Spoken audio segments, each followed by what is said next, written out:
From architecture to painting and sculpture, literature to live music and theater, Radio 111 presents The Desert Scene, your connection to culture and entertainment in the desert cities. Here's Bonnie G. And welcome to The Desert Scene. We're really happy to welcome to our show today Anna Miller, who's a buddy of mine. I see her out and about a lot at venues, entertainment venues in town. But we're talking about something kind of serious today, scanning lost animals. Hi, Anna. How are you? Hi, Bonnie. Thanks for inviting me to your show. Absolutely, absolutely. So let's get right into it. So you're involved with this organization called Scan Lost Animals. And I know, I believe you kind of got involved partly because you've lost a dog, correct, buddy? And who still has not been found, is that correct?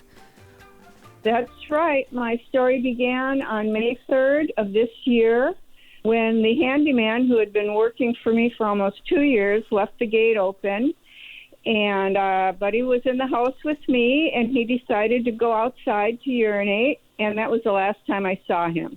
Ah. And I know you've done all kinds of things, put up posters and Facebook stuff. I just can't even imagine. I have 2 dogs. I mean, that's just such a stressful thing to go through. Has there been any really serious leads or sightings at this point? None.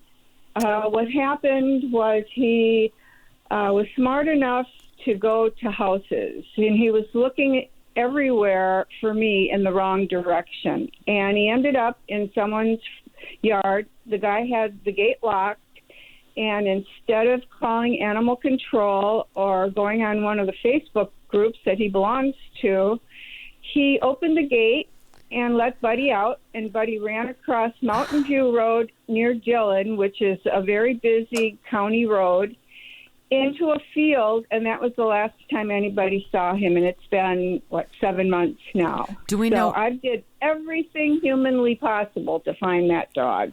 Do we know why that guy did that? He said he was barking, and he thought he knew his way home. Mm-hmm. So, I know. And, and then 2 months later, I received a phone call and from a man who said, I'm calling from a nursing home, and I think I have your dog. And I said, great, I'll come and get him. And I said, what kind of tail does he have? He said, a long, fluffy tail. And I said, no, that's not my dog. And he said, well, I'm at a nursing home. I can't keep the dog here. And I said, I'll come and get it. He said, you would do that? I said, yes, the dog needs to be scanned for a microchip. So I went and picked him up.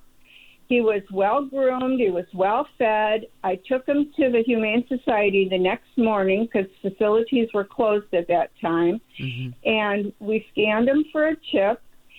The chip was registered. The owners were contacted. The dog had been lost for 2 years. Unbelievable.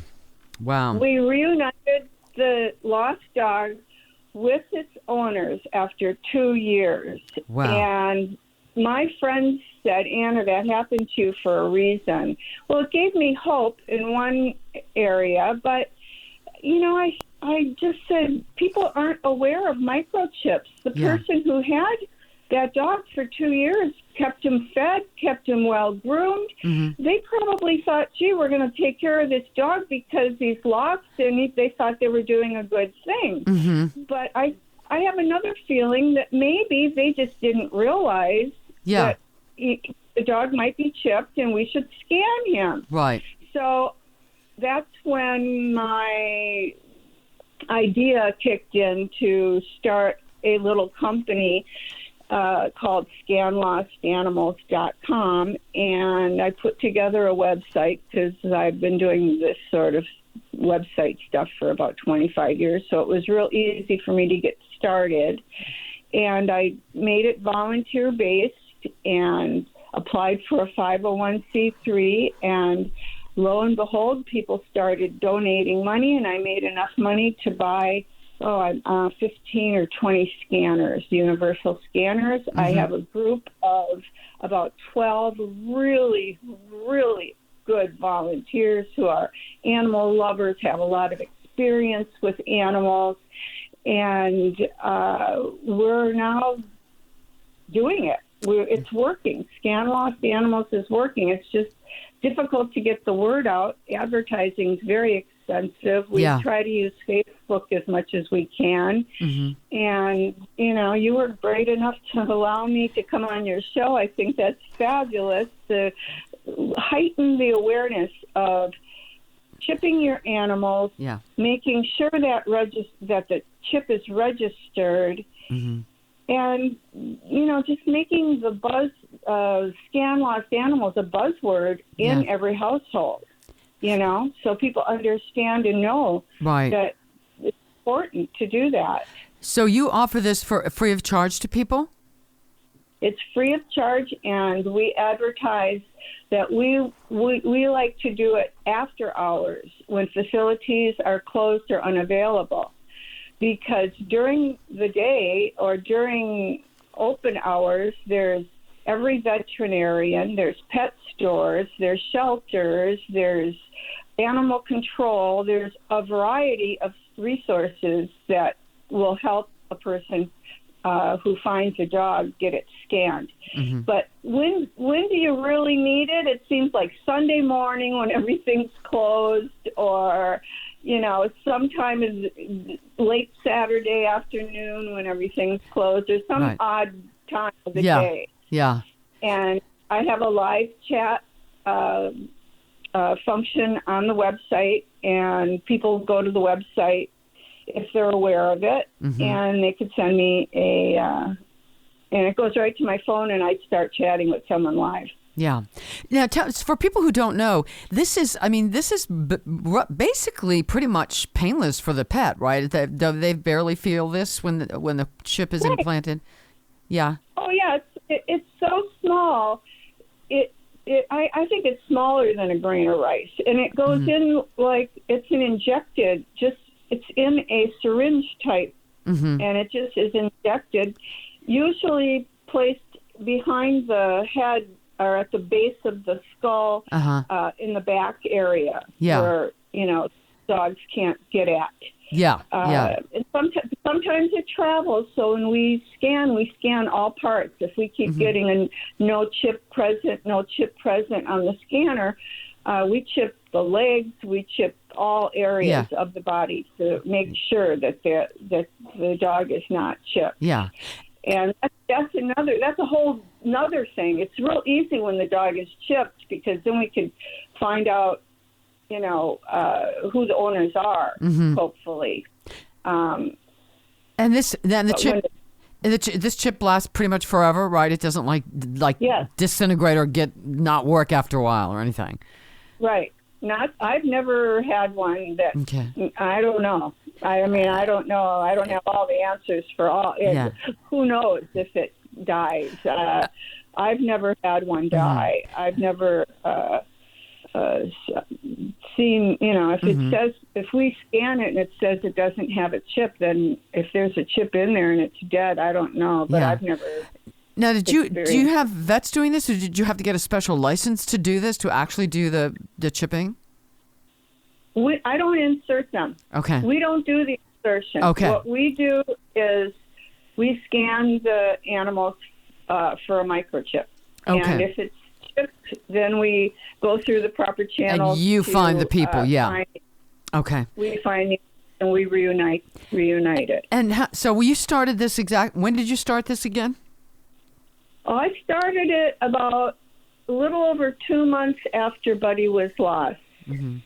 And I've just gotten to the point now, it's November, it's almost December 3rd, it'll be 8 months. I'm just getting to the point now where I could even talk about it without crying. Yeah. It was devastating. It was paralyzing. It really was. And I grieve for people who've lost their animals and they're chipped and they're not getting scanned. We really need to bring the awareness level up to the human race. Yeah. How many approximate number, how many animals would you say you've scanned since you started this? Oh, man. I want to say, I have them all. I keep a journal. They're all on the website. Okay. And I would say a lot. Okay. You know, Okay. It's only been a few months. Yeah. I'd say 20 or more. Yeah. Yeah. One weekend, like every day, we were going out. Yeah.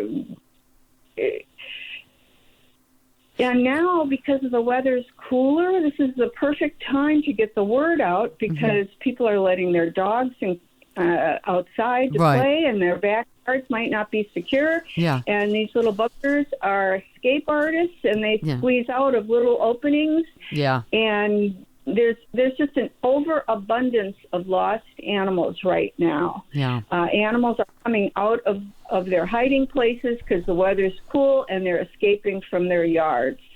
The shelters are full. The animal control is full. There's just too many of them. People need to become aware of scanning, and that's why we think our service is just. People say, "Why did you start that?" I go, "It's a good idea.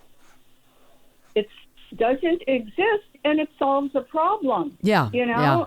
Yeah. So, you know, I mean. If somebody wanted to had a lost animal, wanted it to get scanned, or maybe come volunteer, or maybe donate money, they would go to scanlostanimals.com or call 760-980-1435. Is that correct? That particular number is a voice mail system. Okay. They could call me directly on my cell phone. My cell phone is 310-351-6495.